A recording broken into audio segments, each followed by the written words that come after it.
அனைவருக்கும் வணக்கம். இன்னைக்கு வந்து பாத்தீங்கன்னா, நம்ம டிஎன் செட்ல 4000 திவ்ய பிரபந்தம் அப்படிங்கிற தலைப்பு எடுத்திருக்கிறோம். ஆ பக்தி இலக்கியம் அப்படிங்கிற அடிப்படையில பார்க்கும்போது, மிகப்பெரிய அளவுல நம்ம வந்து சைவம், வைணவம் மிக முக்கியமானது. அதுல வைணவத்தின் அடிப்படையில பார்க்கும்போது 4000 திவ்ய பிரபந்தம் அப்படிங்கிறது ரொம்ப ரொம்ப முக்கியமான ஒரு பகுதி. அப்போ இதுல வந்து பாத்தீங்கன்னா, திருமால முழுமுதற் கடவுளாக கொண்ட ஒரு சமயம் தான் வைணவ சமயம். அப்ப இந்த வைணவ சமயத்துல இறைவனது குணங்கள்ல ஆழ்ந்த ஈடுபாடு கொண்ட அந்த ஆழ்வார்கள் பாடிய அந்த பாடல்களின் தொகுப்பு தான் நம்ம வந்து 4000 திவ்ய பிரபந்தம் என்று சொல்றோம்.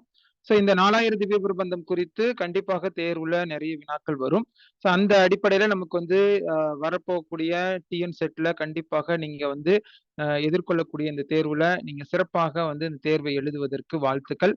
இந்த நேரத்துல இந்த பகுதியிலிருந்து வினாக்கள் எப்படி கேட்கலாம், எப்படி வந்து என்னது இருக்கும் அப்படிங்கிற அடிப்படையில நம்ம வந்து ஒன்லைன் நோட்ஸ் மாரி நம்ம வந்து பார்த்துருவோம். இப்ப நம்ம முதல் வினாக்கு போயிருவோம். ஃபர்ஸ்ட் ஸ்லைடு போயிரலாம்.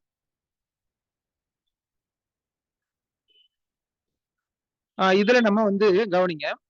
4 வினாக்கள நம்ம எடுத்திருக்கிறோம். அதாவது வைணவ கடவுளாகிய திருமாலை போற்றி பாடுவது எது அப்படின்னு சொல்லி கேட்டிருக்கிறோம். அடுத்தது முதல் 1000 அதுல வந்து எவ்வளவு பாடல்கள்? பெரிய திருமொழியில எத்தனை பாடல்கள்? திருவாய்மொழியில எத்தனை பாடல்கள்? அப்படின்னு சொல்லி இந்த 4 வினாக்கள் இங்க நம்ம எடுத்திருக்கிறோம். அந்த அடிப்படையில பார்க்கும்போது, வைணவ கடவுளாகிய திருமாலை போற்றி பாடுவது அது எது அப்படிங்கிறது தான் வினா. அடுத்தது முதல் 1000த்துல எத்தனை பாடல்கள்? அடுத்து வந்து பெரிய திருமொழியில எவ்வளவு? அப்புறம் திருவாய்மொழியில எத்தனை பாடல்கள்? அப்படின்னு சொல்லி நம்ம இங்க குடுத்திருக்கிறோம். சரிங்களா? இந்த வினாக்களுக்கான விடைகள் என்ன அப்படிங்கிறது பார்த்தரலாம். வைணவ கடவுளாகிய திருமாலை போற்றி பாடுவது 4000 திவ்ய பிரபந்தம். அதுல முதல் 1000த்தில் வரக்கூடியது 947 பாடல்கள். பெரிய திருமொழியில 1134 பாடல்கள், திருவாய்மொழியில 1102 பாடல்கள். ரொம்ப ரொம்ப முக்கியம் திருவாய்மொழி. நிறைய நேரங்கள்ல நம்ம வினாக்களாக எதிர்பார்க்கலாம். அதே மாரியே வந்து பாத்தீங்கன்னா, முதல் 1000த்துல எத்தனை பாடல்கள் அப்படின்னு சொல்லியும் நம்மளுக்கு வினாக்கள் கேட்கலாம். அப்ப இந்த 4000 திவ்ய பிரபந்தம் அப்படிங்கிறது நமக்கு வந்து 12 ஆழ்வார்கள் பாடிய அந்த ஒட்டுமொத்த வந்து அது பாடல்களின் தொகுப்பு தான். அப்போ வந்து பாத்தீங்கன்னா, வைணவ கோயில்கள்ல இறைவனை வந்து போற்றி பாடிய இந்த பாசுரங்கள், ஆழ்வார்கள் பாடிய அந்த பாடல்கள வந்து என்ன சொல்லுவாங்கன்னா, பாசுரங்கள் அப்படின்னு சொல்லி சொல்லுவாங்க. அப்படிப்பட்ட இந்த பாசுரங்களினுடைய ஒரு தொகுப்பாக தான் வந்து நம்ம இந்த நூல பார்க்கிறோம். சரிங்களா? இந்த நூலினுடைய உட்பகுதிகள் எப்படி அப்படிங்கிறது எல்லாமே இந்த ஸ்லைட்ல நம்ம பார்த்திருக்கிறோம். கண்டிப்பாக இதெல்லாம் தேர்வுக்கு உங்களுக்கு பயனுள்ள வகையில இருக்கும் அப்படிங்கிறதுல எந்த மாற்றமும் இல்ல. இப்போ அடுத்த ஸ்லைடு போயிருவோம். இதுல நம்ம வந்து பாருங்க 12 ஆழ்வார்கள்ல ஒரு பெண் ஆழ்வார் ஒருத்தங்க இருக்காங்க. அவங்க யார் அப்படிங்கிறது கேட்டிருக்கிறோம். அதுக்கு அடுத்தது இயற்பா. இயற்பாவுல எத்தனை பாடல்கள் இடம்பெறுகிறது? அப்படிங்கிற ஒரு வினா. அதுக்கடுத்து ஒட்டுமொத்தமாக 4000 திவ்ய பிரபந்தத்துல வரக்கூடிய பாடல்களினுடைய எண்ணிக்கை எவ்வளவு? அப்படின்னு சொல்லி இன்னொரு வினா நம்ம எடுத்திருக்கிறோம். அதுக்கப்புறம் 4000 திவ்ய பிரபந்தம் அப்படின்னு சொல்லி நம்ம வந்து அது குடுத்திருக்கிறோம். சரிங்களா? இதுக்கு எல்லாத்துக்கும் சேர்ந்தாப்புல என்ன இந்த வினாக்களுக்கான விடைகள் என்ன அப்படிங்கிறது பார்த்தரலாம். இதுல ஒட்டுமொத்தமாக மொத்த பாடல்கள் எவ்வளவு அப்படிங்கிறது நம்ம கீழ வந்து அத நம்ம கவனிக்க போறோம். அதுக்கு அடுத்து வந்து பார்த்தீங்கன்னா, இதுல குடுத்திருக்கக்கூடிய 4 பகுதிகளுமே மிக முக்கியமானது தான். சரிங்களா? சரி. இப்போ இதுக்கான விடைகள் பார்த்துருவோம். 4000 திவ்ய பிரபந்தத்துல ஒட்டுமொத்தமாக நம்ம பார்க்கும்போது, அந்த நூலை பொறுத்தளவுல ஒட்டுமொத்தமாக நம்ம வந்து 24 பிரபந்தங்கள் சேர்ந்தது தான் 4000 திவ்ய பிரபந்தம் அப்படின்னு நம்ம சொல்றோம். அப்ப இந்த திவ்ய பிரபந்தங்கள் அப்படிங்கிறது எத்தனைன்னு சொல்லி கேட்கலாம். 24. மொத்த பாடல்கள் எத்தனை அப்படின்னா 3776 பாடல்கள். அதுல இயற்பால வந்து 817 பாடல்கள் வருது. சரிங்களா? அந்த 12 ஆழ்வார்கள்ல பெண் ஆழ்வார் ஒரே ஒருத்தர் தான். அது யார் அப்படின்னா ஆண்டாள் தான். சரிங்களா? இந்த ஸ்லைடு நம்மளுக்கு ரொம்ப ரொம்ப முக்கியம். இதுல தேர்வுல ஏற்கனவே கேட்ட பகுதி 12 ஆழ்வார்களில் பெண் ஆழ்வார் யார்? அப்படிங்கிறது ஏற்கனவே தேர்வுல கேட்டிருக்காங்க. அதுக்கப்புறம் திவ்ய பிரபந்தங்கள் எத்தனை அப்படின்னு சொல்லி ஏற்கனவே தேர்வுல கேட்கப்பட்டு இருக்கிறது. அதுக்கப்புறம் ஒட்டுமொத்த பாடல்கள் 4000 திவ்ய பிரபந்தத்துல எத்தனை பாடல்கள்? 3776. இதுவும் முக்கியமான வினா தான். அடுத்த பகுதிக்கு போயிருவோம். ஆன்ற தமிழ்மறை திராவிட சாகரம் என்று அழைக்கப்படக்கூடிய நூல் எது? அப்படின்னு சொல்லி நம்ம இங்க கேட்டிருக்கிறோம். அதாவது ஆன்ற தமிழ்மறை திராவிட சாகரம் சொல்லி எந்த எந்த நூல் தொகுப்பை நம்ம சொல்லுவோம். அதுக்கு அடுத்தது பொய்கை ஆழ்வார் பிறந்த ஊர் எது? முதலாக திருமாலுடைய 10 அவதாரங்களை பாடியவர் யார்? அப்படின்னு சொல்லி இன்னொரு வினா நம்ம எடுத்திருக்கிறோம். அதுக்கப்புறமேட்டுக்கு சென்றால் குடையாம், இருந்தால் சிங்காசனமாம், நின்றால் மரவடியாம் அப்படிங்கிற இந்த பாடல் யாருடையது அப்படிங்கறத நம்ம இங்க பாக்குறோம். சரிங்களா? சரி, இதுல வந்து இந்த 4 வினாக்கள்ல நம்ம பெரும்பாலும் அடிக்கடி வந்திருக்கிறது திராவிட சாகரம் கேட்டிருக்கிறாங்க. அதுக்கப்புறமேட்டுக்கு வந்து பாத்தீங்கன்னா முதலாக திருமாலுடைய 10 அவதாரங்களை பாடியவர் யாருங்கிறது நிறைய முறை கேட்டிருக்கிறாங்க. சரிங்களா? சரி, இப்போ ஒட்டுமொத்தமாக இந்த 4 வினாக்களுக்கு என்ன விடைகள் அப்படிங்கிறது பாத்திரலாம். விடைகள் தெரிஞ்சிச்சுன்னா கீழே கண்டிப்பாக பதிவு பண்ணுங்க. இதுக்கான விடைகள் வந்து பாருங்க. ஆன்ற தமிழ்மறை திராவிட சாகரம் அப்படிங்கிறது 4000 திவ்ய பிரபந்தத்தை தான் நம்ம வந்து சொல்றோம். சரிங்களா? ரொம்ப ரொம்ப முக்கியம். பொய்கை ஆழ்வார் பிறந்த ஊர் காஞ்சிபுரம். அப்போ காஞ்சிபுரத்துல அவர் வந்து எந்த மலரில் அவதரித்தார் அப்படிலாம் கூட நம்மளுக்கு வினாக்கள் கேட்கலாம். சரிங்களா? தாமரை மலர். பொய்கையில அந்த தாமரை மலரில் அவதரித்தார் அப்படின்னு சொல்லி நமக்கு வினாக்கள் அப்படியும் கூட கேட்கலாம். எந்த ஊர் அப்படின்னா காஞ்சிபுரம். சரிங்களா? பொய்கை ஆழ்வார் பாடினதான் வந்து பாத்தீங்கன்னா நம்மளுக்கு வந்து முதல் திருவந்தாதி. அதுல 100 பாடல்கள் இருக்கிறது. சரிங்களா? இதெல்லாம் அடிப்படையாக நம்ம வந்து கண்டிப்பாக தெரிந்து வைத்திருக்கக்கூடிய தகவல்கள். இதுல நம்ம எக்காரணம் கொண்டு எந்த நேரத்திலயும் நம்ம தவறு செய்யவே கூடாது. அதே மாதிரியே முதலாக திருமாலுடைய 10 அவதாரங்களை பாடியவர் பொய்கை ஆழ்வார் தான். இது ரொம்ப ரொம்ப முக்கியம். நிறைய முறை நம்ம தேர்வுல எதிர்பார்க்கக்கூடிய ஒரு வினாவும் கூட. அதே மாதிரி இவருடைய பாடல்கள்ல இந்த சென்றால் கொடையாம் இருந்தால் ஆஹ் சிங்காசனமாம் அப்படிங்கிற பாடல் மிக முக்கியமான பாடல். இந்த பாடலோடு மட்டும் இல்லாம இன்னொரு பாடலும் அடிக்கடி தேர்வில் வரும். அதாவது வையம் தகலியா வார்க்கடலே நெய்யாக அப்படிங்கிற பாடலும் நம்ம எதிர்பார்க்கலாம் தேர்வுல. ஏன்னா அது நம்ம அடிப்படையாக நம்ம தெரிஞ்சிருக்கக்கூடிய பாடல் அப்படிங்கறதுனால நான் கொடுக்கல. ஆனா அந்த பாடலுமே வினாக்களாக நம்ம எதிர்பார்க்கக்கூடிய வகையில இடம்பெறும். சரிங்களா? இப்போ நம்ம இங்க பார்த்திருக்கக்கூடிய இந்த 4 வினாக்களுமே கண்டிப்பாக நம்ம வந்து நினைவுல நிறுத்தக்கூடிய மிக முக்கியமான பகுதி. சரிங்களா? அதுக்கு அடுத்த பகுதிக்கு போயிடலாம். பெருந்தமிழன் என்று அழைக்கப்படக்கூடிய அந்த ஆழ்வார் யார்? பெருந்தமிழன் என்று அழைக்கப்படும் ஆழ்வார் யாருன்னு கேட்டிருக்கிறோம். அடுத்தது பூதத்தாழ்வாருடைய பாடல்கள். பூதத்தாழ்வாருடைய பாடல்கள் எத்தனை அப்படின்னு சொல்லி நம்ம கேட்டிருக்கிறோம். அதுக்கப்புறமேட்டுக்கு அவருடைய பாடல்களை எப்படி வந்து அது அழைக்கப்படும் அப்படிங்கறத இங்க வினா. சரிங்களா? அதுக்கு அடுத்தது வந்து பாத்தீங்க அப்படின்னா அன்பே தகலியா ஆர்வமே நெய்யாக இந்த பாடல் யாருடையது? தமிழின் தலைவன் என்று அழைக்கப்படுபவர் யார்? அதுக்கப்புறம் ஞானத்தையே விளக்காக ஏற்றியவர் யார் அப்படின்னு சொல்லி இங்க கிட்டத்தட்ட நம்ம வந்து ஒரு 5 வினாக்களை இந்த ஒரே ஸ்லைட்ல நம்ம கொடுத்திருக்கிறோம். சோ இதுக்கான விடைகள் என்ன அப்படிங்கிறது பார்த்தரலாம். பெருந்தமிழன் என்று தன்னைத்தானே அழைத்துக் கொள்ளக்கூடிய ஆழ்வார் யாருன்னா பூதத்தாழ்வார். ரொம்ப ரொம்ப முக்கியம். அதுக்கப்புறம் பூதத்தாழ்வாருடைய பாடல்களை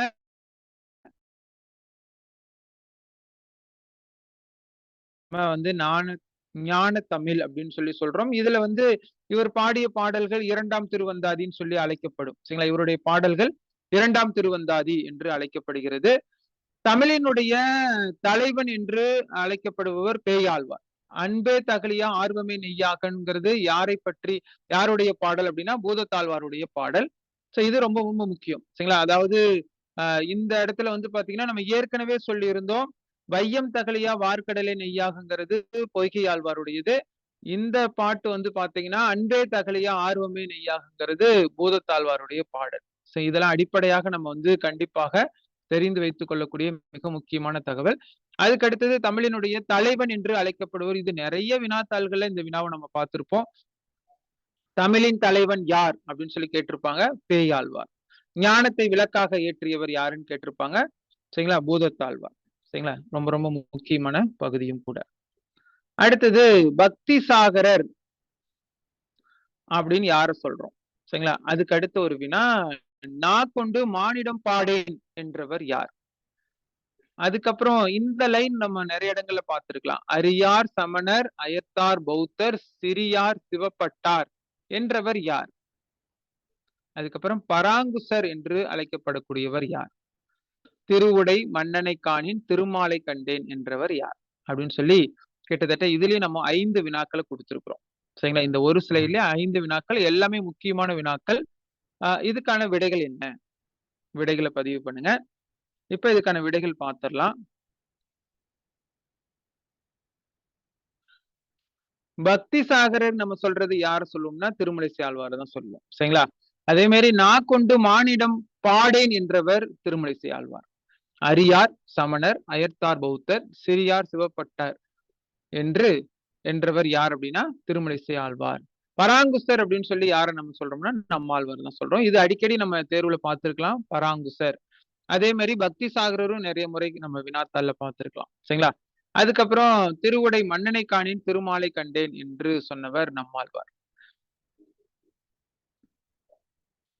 சரிங்களா? இது இந்த ஸ்லைட பொறுத்தவரை நம்ம மிக முக்கியமானது. இதுல திருமழிசை ஆழ்வாருடைய வந்து சீடர் யாருன்னு சொல்லி கேட்கலாம். ஏன்னா வந்து அதுவும் நம்ம வினாத்தாள்ல நிறைய முறை நம்ம பார்த்திருக்கலாம். திருமழிசை ஆழ்வாருடைய சீடர் யார்? பதிவு பண்ணுங்க கீழ. அவருடைய சீடர் வந்து கணிக்கண்ணன். சரிங்களா? அப்புறம் இதுல நம்ம வந்து புகழ்பெற்ற பாடல் வரிகள் வந்து திருமழிசை ஆழ்வார்ல பார்த்தோம்னா நிறைய இருக்கிறது. இருந்தாலும் ஒரு மிக முக்கியமான ஒரு பாடல் மட்டும் நான் சொல்லிடுறேன். கணிக்கண்ணன் போகிறான் பாய் சுருட்டிக்கொள் சென்னா புலவனும் போக்கொழிந்தான் அப்படிங்கிற இந்த பாடல். சரிங்களா? இப்படி வந்து அவருடைய பாடல் வரிகள் நம்மளுக்கு மிக முக்கியம். சரிங்களா? இது இந்த பகுதியை பொறுத்தளவுல. அடுத்த பகுதிக்கு போயிடலாம். நம்மாழ்வாருடைய சீடர் யார்? இது மிக முக்கியம். இப்போ நம்ம திருமழிசை ஆழ்வாருடைய சீடர் சொன்னோம் இல்லையா? அது மாதிரி இங்க நம்மாழ்வாருடைய சீடர் யாருன்னு கேட்கிறாங்க. அதுக்கப்புறம் கண்ணினுன் சிறுதாம்பு. சரிங்களா? இந்த நூலினுடைய ஆசிரியர் யார்? அதுல பாடல்கள் எவ்வளவு அப்படிங்கிற அடிப்படையில இந்த வினா. அடுத்தது ராமனுக்கு தாலாட்டு பாடியவர் யார்? கண்ணனுக்கு தாலாட்டு பாடியவர் ஒருத்தர் இருக்கிறாரு. இந்த ராமனுக்கு தாலாட்டு பாடியவர் நம்ம கேட்டிருக்கிறோம். அதுக்கப்புறம் கோழியர் கோன் என்று யார சொல்றோம்? அதுக்கப்புறம் திருவரங்கத்தினுடைய 3வது மதிலை கட்டியவர் யார்? அப்படின்னு சொல்லி கிட்டத்தட்ட இதுல மட்டுமே நம்ம வந்து ஒரு 5 வினாக்கள் கொடுத்திருக்கிறோம். சரிங்களா? இந்த ஸ்லைட்ல நம்மாழ்வாரினுடைய சீடர் யார்? கணினுன் சிறுதாம்பு. அதுக்கப்புறம் ராமனுக்கு தாலாட்டு பாடியவர் கோழியர் கோன். இது நம்ம நிறைய முறை தேர்வுல பார்த்திருக்கலாம் இந்த வினாவ. கோழியர் கோன். அதுக்கப்புறம் திருவரங்கத்தின் 3வது மதிலை கட்டியவர் நிறைய வினாத்தாள்களை பார்த்திருக்கலாம். ஏகப்பட்ட வினாத்தாள்கள் நம்ம பார்த்திருக்கலாம். சோ இதுக்கான விடைகளை பார்த்திடலாம். நம்மாழ்வாருடைய சீடர் வந்து மதுரகவி ஆழ்வார். ரொம்ப ரொம்ப முக்கியம். நிறைய முறை நம்ம கேட்டிருப்பாங்க இந்த வினாவை. கணினும் சிறுதாம்பு பாடியவர் மதுரகவி ஆழ்வார். மதுரகவி ஆழ்வார் பத்தி நம்ம வந்து அது படிக்கும்போது கண்டிப்பாக வந்து அது இந்த இவருடைய நூலை வந்து நம்ம என்னைக்குமே விட்டுறக்கூடாது. ஏன்னா இதுல இருந்து கேட்டாங்கன்னா கேள்வி கண்டிப்பாக அவருடைய நூல் வச்சுதான் கேட்பாங்க. மதுரகவி ஆழ்வார்ல ரொம்ப ரொம்ப முக்கியம் அந்த நூல் தான் கணினுன் சிறுதாம்பு. சரிங்களா? சோ இந்த நூல்ல இருந்து நமக்கு வந்து அது வினாக்கள் கேட்கப்பட்டிருக்குது. சோ இதுல வந்து பாத்தீங்க அப்படின்னா சொல்லும் பொழுது இந்த நூலை பற்றி சொல்லும் பொழுது இதுல ஒட்டுமொத்தமாக நம்மளுக்கு 11 பாடல்கள் இருக்கு. கணினுன் சிறுதாம்புல இடம்பெறக்கூடிய பாடல்கள் ஒருவேளை நமக்கு கேள்வியா கேட்டாங்கன்னா 11 பாடல்கள். சரிங்களா? இந்த பாடல்கள் எல்லாமே வந்து பாத்தீங்க அப்படின்னா யாரை பற்றியது அப்படின்னா நம்மாழ்வாரை பற்றியதுதான். இந்த இடத்துல நம்ம மதுரகவி ஆழ்வார் நம்மாழ்வாரையே வந்து நம்மாழ்வாரை கடவுளாக கொண்டு இந்த பாடல்கள் பாடியிருப்பார். 11 பாடல்கள் இருக்கும். எல்லா பாடல்களுமே நம்மாழ்வாரை பற்றியதுதான். சரிங்களா?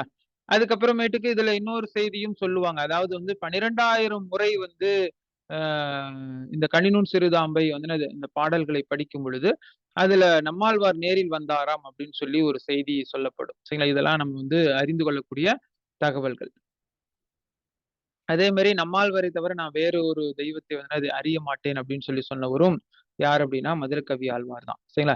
சோ இது மாதிரி மதுரகவி ஆழ்வாரை பற்றிய செய்திகள் இவ்வளவுதான். ஒட்டுமொத்தமாகவே நம்ம தேர்வு நோக்குல பார்க்கும்போது கண்டிப்பாக வந்து நம்ம வந்து அது படிக்கும் பொழுது இந்த தகவல்களை எல்லாம் உள்ளடக்கி நம்ம படிச்சோம் அப்படின்னா கண்டிப்பாக நம்ம வந்து இந்த பகுதியிலிருந்து வினாக்கள் வரும் பொழுது அருமையாக எழுதி விடலாம். அடுத்த பகுதிக்கு போயிடலாம். மண்ணு புகழ் கோசலை தன் மணிவயிறு அப்படிங்கிற இந்த பாடல் யாருடையது? சரிங்களா?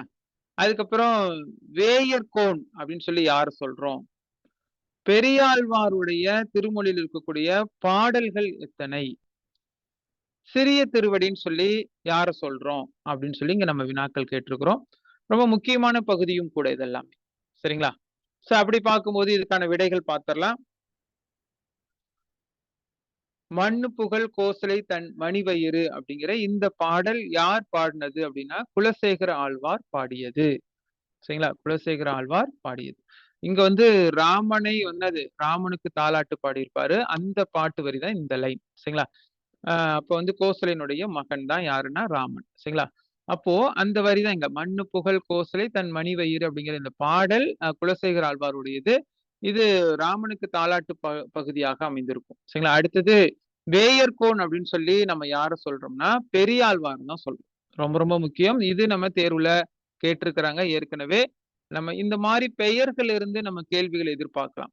கண்டிப்பாக 4000 திவ்ய பிரபந்தத்துல கேள்விகள் வரும் பொழுது இந்த மாதிரி அவங்களுடைய அடைமொழிகள் குடுத்துட்டு அல்லது அவங்களுக்கான வேறு பெயர்கள் குடுத்துட்டு கேள்விகளாக கேட்பாங்க. அடுத்து வந்து பாத்தீங்கன்னா, பெரியாழ்வாருடைய அந்த திருமொழியில இருக்கக்கூடிய அந்த பாடல்கள் எவ்வளவு அப்படின்னு வந்து பார்க்கும்போது 461 பாடல்கள்.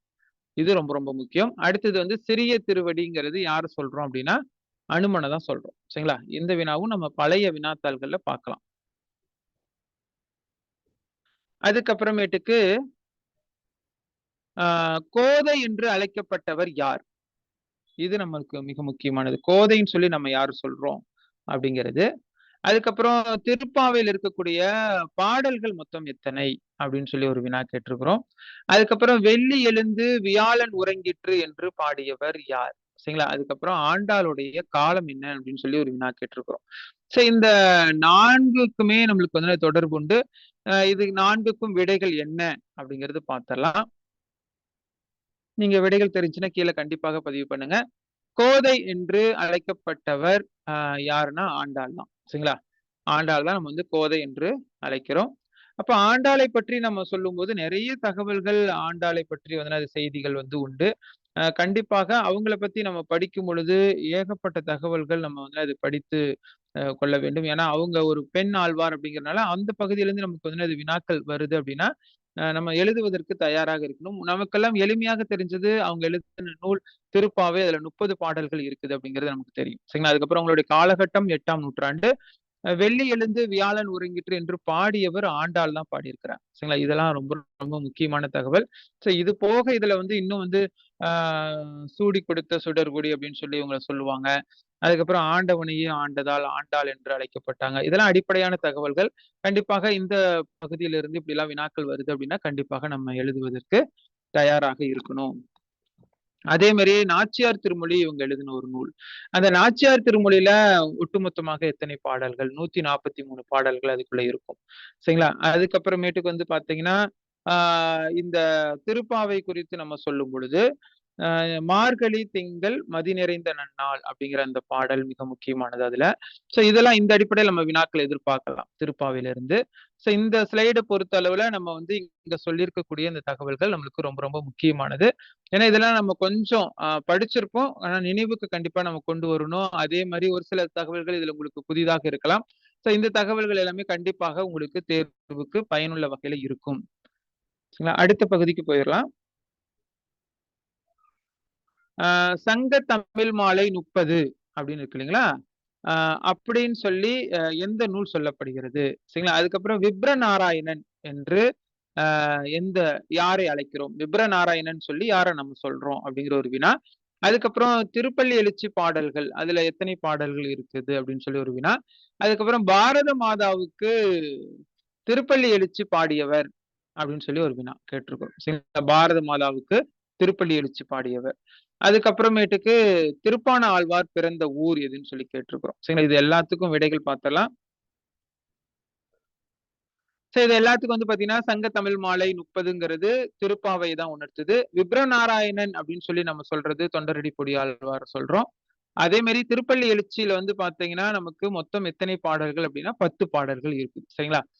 பாரத மாதாவுக்கு திருப்பள்ளி எழுச்சி பாடியவர் பாரதியார். திருப்பானாழ்வார் பிறந்த ஊர் வந்து உறையூர். சரிங்களா? இதெல்லாம் அடிப்படையான தகவல். கண்டிப்பா நம்ம இந்த பகுதியிலிருந்து வினாக்கள் கேட்கும்போது, சரியாக நாம் எழுதுவதற்கு தயாராக இருக்க வேண்டும். சரிங்களா? அடுத்த பகுதிக்கு போயிருவோம். அமலனாதிபிரான். இது நம்மளுக்கு மிக முக்கியமானது. சரிங்களா? இது நெறைய வினாத்தாள்கள்ல இந்த வினாவ நம்ம பார்த்திருக்கலாம். அமலனாதிபிரான் குறித்து கேள்விகள் வந்து கொண்டு தான் இருக்கிறது. இந்த அமலனாதிபிரான் யார் பாடுனது? அப்படிங்கிறது தான் இங்க வினாவே. சரிங்களா? அமலனாதிபிரான் யார் பாடுனது? சரிங்களா? அதுக்கு அடுத்தது வந்து பார்த்தீங்க அப்படின்னா, இன்னொரு வினா பெரிய ஜீயர் என்று நம்ம யார சொல்றோம்? பெரிய ஜீயர் எனப்படுபவர் யார்? அதுக்கப்புறம் பெண் மடலேறுதலை தன் இலக்கியத்தில் புகுத்தியவர் யார்? அப்படின்னு சொல்லி நம்ம இங்க வினாவ கேட்டிருக்கிறோம். சரிங்களா? இந்த வினாக்களுக்கெல்லாம் விடை என்ன? அப்படிங்கிறது பார்த்துடலாம். இந்த 3 வினாவே முக்கியமானதா. தேர்வு நோக்குல கண்டிப்பா நம்ம வந்து இந்த பகுதியிலிருந்து வினாக்கள நம்ம எதிர்பார்க்கலாம். சரிங்களா? அமலனாதிபிரான்ல அப்படிங்கிற இந்த நூல்ல இருந்து கண்டிப்பா எதிர்பார்க்கலாம். சோ அப்படி பார்க்கும்போது இந்த 3 வினாக்களுக்கு நம்ம பார்த்தலாம் ஒட்டுமொத்தமா விடைகள் என்னன்னு சொல்லி. அமலனாதிபிரான் பாடினது திருப்பானாழ்வார். நம்ம திருப்பானாழ்வார் பத்தி உங்களுக்கு நிறைய படிச்சிருப்போம்னு நினைக்கிறேன். ஆனா கொஞ்சம் அது இந்த இடத்துல நினைவு நம்ம கண்டிப்பாக கூற வேண்டும். ஏன்னா ஒரு சில பகுதிகள் அதிலிருந்து அடிக்கடி வினாக்கள் வந்து கொண்டே இருக்கிறது. சரிங்களா? அவருடைய காலகட்டம் கேட்கலாம். சரிங்களா? 9ஆம் நூற்றாண்டு.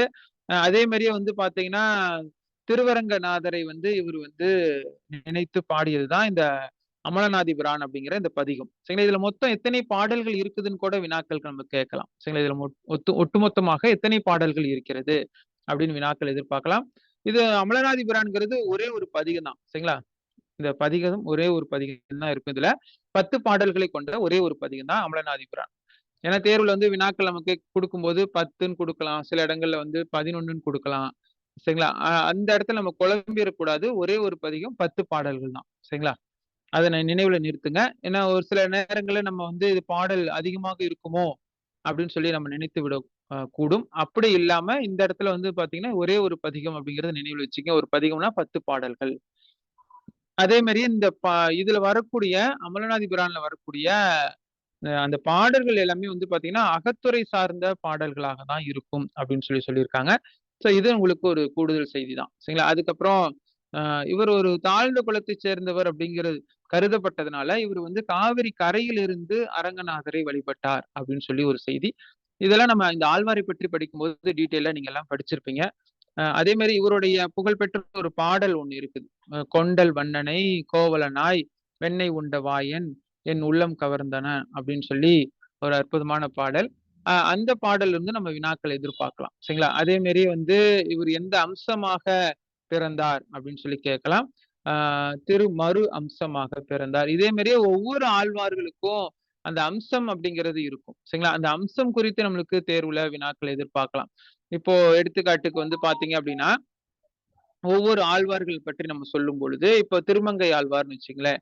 திருமங்கை ஆழ்வாருடைய அம்சம் என்ன அப்படின்னு சொல்லி வினாக்கள் கேட்கலாம். சரிங்களா? அவர் வந்து பார்த்தீங்கன்னா, வில்லினுடைய அம்சமாக தோன்றியவர். அதே மாரியே பார்த்தீங்கன்னா, நமக்கு வந்து அடுத்து ஒரு நம்மாழ்வார். சரிங்களா? இப்போ நம்மாழ்வார் பத்தி கேட்கிறோம் கேட்கறாங்க அப்படின்னா, நம்மாழ்வார் பத்தி நம்ம வந்து அது படிக்கும்போது, அவர் வந்து கருடாழ்வாருடைய அம்சமாக பிறந்தவர் அப்படின்னு சொல்லுவாங்க. சரிங்களா? இதே மாரியே நம்ம என்ன பண்ணோம், ஒவ்வொரு ஆழ்வார்களை பற்றியும் கண்டிப்பாக அந்த எந்த அம்சமாக அவங்க விளங்கினார்கள் அப்படின்னு சொல்லி நம்ம கண்டிப்பாக தெரிஞ்சு வச்சுக்கணும். இந்த நம்மாழ்வார் வந்து பார்த்தீங்கன்னா, இறைவனுடைய அம்சம். அத நோட் பண்ணிக்கங்க. இறைவனுடைய அம்சம். கருடாழ்வார் அம்சமாக விளங்குனது மதுரகவி ஆழ்வார் தான். நம்ம முன்னாடி சொல்லும்போது இந்த கரெக்ஷன் பார்த்துங்க. அதாவது என்ன கரெக்ஷன்னா, நம்மாழ்வார் வந்து என்ன அம்சம் அப்டின்னா, நம்மாழ்வார் வந்து பார்த்தீங்க அப்டின்னா, இறைவனுடைய அம்சமாகவே வந்து அது தோன்றியவர். அதே மாரியே வந்து பார்த்தீங்க அப்டின்னா, மதுரகவி ஆழ்வார் வந்து பார்த்தீங்கன்னா, கருடாழ்வார் அம்சம். சரிங்களா? இது இந்த இடத்துல கவனிச்சுங்க. ஏன்னா, நான் இது வந்து அப்டியே ஓரலா உங்களுக்கு சொல்லும்போது, இத நான் நினைவுல இருக்கிறது தான் சொல்றேன். இத உங்களுக்கு ஒரு தடவ நினைவூட்டுவதற்காக சொல்றேன். ஏன்னா வந்து இந்த பகுதியிலிருந்து வினாக்கள் கேட்டுட்டு இருக்காங்க. ஏதாச்சும் ஒரு ஆழ்வார் குடுத்துட்டு, அது எந்த அம்சமாக அவங்க தோன்றினார்கள் அப்படின்னு சொல்லி கேட்டிருக்காங்க. அடிக்கடி வந்து பார்த்தீங்கன்னா, நமக்கு இந்த வினாவுல வந்திருக்கிறது, முதல் பகுதியில வரக்கூடிய இந்த ஆழ்வார்கள். முக்கியமாக நம்ம சொல்லும் பொழுது, அ இப்போ திருமழிசை ஆழ்வார். சரிங்களா? அவரு சக்கரத்தினுடைய அம்சம். இது நமக்கு தேர்வுல ஏற்கனவே கேட்டிருக்காங்க. சரிங்களா? அதே மாரியே வந்து பார்த்தீங்க அப்படின்னா, ஆ பேயாழ்வார். சரிங்களா? ஆ பேயாழ்வார் வந்து பார்த்தீங்கன்னா, அந்த நந்தகம் அப்படிங்கிற அந்த வாளினுடைய அம்சம்னு சொல்லுவாங்க. இப்படி வந்து பார்த்தீங்கன்னா, நம்ம அந்த ஒவ்வொரு ஆழ்வார்களுடைய அந்த அம்சங்கள் பத்தி நம்ம படிச்சிருக்கணும். அதே மாரியே முதல் 3 ஆழ்வார்கள் எந்தெந்த மலரில் அவதரித்தார்கள் அப்படின்னு சொல்லியும் கூட நம்ம வந்து வினாக்கள் கண்டிப்பாக வந்து அது வரலாம். சரிங்களா? அப்போ அந்த மலர்கள் கண்டிப்பாக நம்ம நினைவுல கண்டிப்பாக நிறுத்தணும். இப்போ நான் எடுத்துக்காட்டுக்காக பொய்கை ஆழ்வார்னா என்ன மலர்? தாமரை மலர். அதே மாரியே வந்து பூதத்தாழ்வார்னா என்ன மலர்? அப்படிங்கிறது கண்டிப்பா நம்ம என்ன பண்ணணும், நினைவுல அப்படியே கொண்டு வரணும். வரிசையாக நம்ம வந்து ஒவ்வொருத்தைங்களுக்கும் அந்த மலரை கண்டிப்பாக நம்ம நினைவுல நிறுத்தணும். இப்ப குருக்கத்தி மலர், அதுக்கப்புறம் வந்து பார்த்தீங்கன்னா, பேயாழ்வார், சரிங்களா? செவ்வல்லி மலர் அப்படின்னு சொல்லி அந்த மலர்களை நம்ம வந்து அத நினைவுல நிறுத்தணும். அதே மாரி இந்த 3 ஆழ்வார்களும், முதல் ஆழ்வார்கள் சொல்றோம் இல்லைங்களா? அந்த 3 ஆழ்வார்களும் சந்தித்துக் கொண்ட அந்த இடம் என்று ஒன்று கேட்பாங்க. இது அடிக்கடி தேர்வுல நம்ம எதிர்பார்க்கக்கூடிய ஒரு வினா தான். அந்த அதுக்கு வந்து பாத்தீங்கன்னா, என்ன இடம் அப்டின்னா, திருக்கோவலூர் அப்படிங்கிற இடம் தான். சரிங்களா? இதெல்லாம் அடிப்படை தகவல். ஒட்டுமொத்தமாக நம்ம வந்து இந்த ஆழ்வார்களை பற்றி பார்க்கும்போது இந்த இடங்கள்லாம் கண்டிப்பாக நம்ம வந்து என்ன பண்ணணும் அப்படின்னா ஆழ்ந்து நம்ம படித்திருக்க வேண்டும் அப்படிங்கறதுனால நான் சொல்லியிருக்கிறேன்.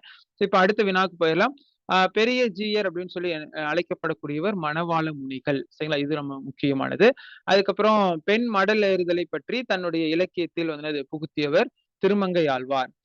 திருமங்கை ஆழ்வார்ல இருந்து ஏதாச்சும் ஒரு வினா அடிக்கடி கேட்டுக்கொண்டுதான் இருக்கிறாங்க. சரிங்களா? ஏன்னா அவரு மிக முக்கியமானவர். அதிகமாக மங்களாசாசனம் பாடியவர் அப்படின்னு சொல்லி திருமங்கை ஆழ்வார் சொல்லுவாங்க. நிறைய திருத்தலங்களுக்கு சென்று இறைவனுடைய பெருமைகளை எல்லாம் பாடியவர் திருமங்கை ஆழ்வார். சரிங்களா? அதனால அவருடைய பகுதியில் நம்ம வினாக்களை எதிர்பார்க்கலாம். சோ அப்படி பார்க்கும்போது அவருடைய நூல்கள் எல்லாம் மிக முக்கியம். சரிங்களா? இப்போ இங்க மடலேறுதல் பற்றி சொல்லியிருக்கிறனால, இங்க நம்ம வந்து இந்த மடல்ங்கிறது வந்து பார்த்தீங்கன்னா, ஒரு சிற்றிலக்கிய வகையில ஒன்றாக இருக்குது. அதனால இந்த மடல் இலக்கியத்தை தோற்றுவித்தவர் யாருன்னு கூட நம்ம வினாக்கள் கேட்கலாம். அப்படி கேட்டாலும் வந்து பார்த்தீங்கன்னா, திருமங்கை ஆழ்வார் தான். மடல் அப்படிங்கிறது ஒரு சிற்றிலக்கியத்துல வரக்கூடிய ஒரு வகை. அந்த இலக்கியத்தை சிற்றிலக்கிய வகையை தோற்றுவித்தவர் யாருன்னு கூட நம்ம வினாக்கள் எதிர்பார்க்கலாம். அப்படி கேட்டாங்க அப்படின்னா, திருமங்கை ஆழ்வார் தான். சரிங்களா? இதெல்லாம் பார்த்துக்கங்க. ஏன்னா வந்து இந்த மடல் அப்படிங்கிற அடிப்படையில இவருடைய நூலும் இருக்கிறது. சரிங்களா? பெரிய திருமடல், சிறிய திருமடல் அப்படின்னு சொல்லி எல்லாம் இருக்குது. சரிங்களா? அந்த இலக்கியத்தையும் நம்ம அப்படியே கொஞ்சம் நினைவுல நிறுத்தணும். சரிங்களா? இது எல்லாத்தையும் பார்த்துங்க. கண்டிப்பாக நம்ம வந்து 4000 திவ்ய பிரபந்தம்ங்கிறது நம்ம வந்து ஒட்டுமொத்தமாக நம்ம பார்க்கும்போது, எளிமையான ஒரு பகுதி தான். ஆனா வந்து ஆழ்வார்கள் குறித்து நம்ம டீட்டெயில்டா கேட்கும்போது, அதுல நம்ம கண்டிப்பாக ஆழ்ந்த அறிவுங்கிறது கண்டிப்பா நமக்கு தேவை. சரிங்களா? அடுத்த ஸ்லைடுக்கு வந்துருவோம். வைணவத்துல முதல் ஆச்சாரியார் அப்படின்னு சொல்லி யார சொல்றோம்? அதுக்கப்புறம் கிரந்தம் அப்படிங்கிறது எத்தனை எழுத்துக்களை கொண்டது? அதுக்கப்புறம் திருவாய்மொழிக்கு 36,000 படி உரை எழுதியவர் யாரு? அப்படின்னு சொல்லி இந்த ஸ்லைட்ல நம்ம கேட்டிருக்கிறோம். இதுக்கான விடை என்னங்கிறது பார்த்தரலாம். வைணவத்துல வந்து பாத்தீங்கன்னா, முதல் ஆச்சாரியார்ன்னு சொல்லி யார சொல்றோம்னா, நாதமுனிகள தான் சொல்றோம். அதே மாதிரி கிரந்தம் அப்படிங்கிறது ஒற்றெழுத்துக்கள் நீங்க ஒட்டுமொத்தமாக 32 எழுத்துக்களை கொண்டது. சரிங்களா? அதுக்கப்புறம் திருவாய்மொழிக்கு 36,000 படி உரை எழுதியவர் வடக்கு திருவீதி பிள்ளை. சரிங்களா? இத நம்ம இந்த இடத்துல நினைவுல நிறுத்தணும். சரிங்களா? அதுக்கு அடுத்தது இதோட நம்ம இந்த பகுதியை முடிச்சிட்டோம். சரிங்களா? நீங்க 4000 திவ்ய பிரபந்தம் குறித்து நல்ல ஒரு வினாக்கள் எல்லாம் நீங்க இந்த வகுப்புல கண்டிப்பாக தெரிஞ்சிருப்பீங்கன்னு நினைக்கிறேன். இந்த வினாக்கள் எல்லாம் கண்டிப்பாக உங்களுக்கு தேர்வுக்கு மிக பயனுள்ள வகையில இருக்கும் அப்படிங்கிறதுல எந்த மாற்றமும் இல்ல.